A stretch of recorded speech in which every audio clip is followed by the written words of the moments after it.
25,000 మంది టీచర్లు ఇంటికి 8 ఏళ్లుగా తీసుకున్న జీతాలు 4 వారాల్లో వడ్డీతో సహా చెల్లించాల్సిందే. పంచాయతీ. బెంగాల్లో 2016 ఉపాధ్యాయ నియామకాలపై కలకత్తా హైకోర్టు తీర్పు. 15 రోజుల్లోగా నియామక ప్రక్రియ చేపట్టాలని బెంగాల్ సర్కార్కు ఆదేశం. దర్యాప్తు కొనసాగించి 3 నెలల్లో నివేదిక ఇవ్వాలని సిబిఐకి సూచన.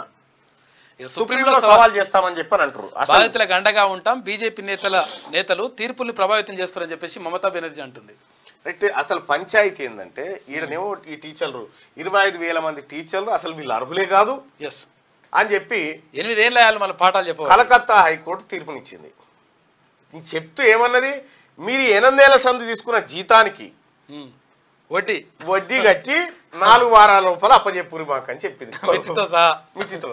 అసలు ఏంది పంచాది అని అంటే కరెక్ట్గా కలకత్తా హైకోర్టు ఈ తీర్పు వెలువరించేటువంటి టైం కంటే 2 రోజులు బ్యాక్, 2 రోజుల ముందే సువేందు అధికారి అనేటువంటి భారతీయ జనతా పార్టీ నేత ఒక వ్యాఖ్యలు చేసిండు. ఏమనంటే సంచలనం కాబోతా ఉంది ఈ రాష్ట్రంలో ఒక నిర్ణయం అని చెప్పిండు.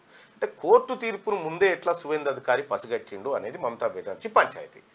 సువేందు అధికారి పసిగట్టిండంటే కోర్టు తీర్పును భారతీయ జనతా పార్టీ ప్రభుత్వం ఇది ప్రభావితం చేసింది, తద్వారా టీచర్లకు అన్యాయం చేయాలనుకుంటుంది అనేది ఆమె ఆరోపణ. మొత్తానికి కలకత్తాలో ఈ కోర్టుల వ్యవహారం రాజకీయ రంగు పులుముకుంది. అసలు టీచర్లను ఇది సాధ్యమా? 25,000 మంది టీచర్లు ఇంటికే పోతే 8 ఏళ్ల సంది వాళ్ళు తీసుకున్న జీతాలు ఇవ్వాలంటే ఇస్తారా?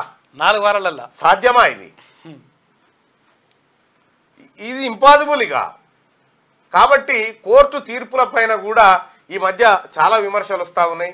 కోర్టు తీర్పులు కూడా ఇటువంటి తీర్పులు ఇవ్వడం కేవలం అంటే కోర్టు ఏ తీర్పు వస్తుంది అనేది సువేందు అధికారి భారతీయ జనతా పార్టీ నేత చెప్పిన తర్వాత ఇంక మీ ఏం కోర్టులు ఏం తీర్పులు అనేటువంటి ఆలోచన జనాల్లో కలుగుతూ ఉంది.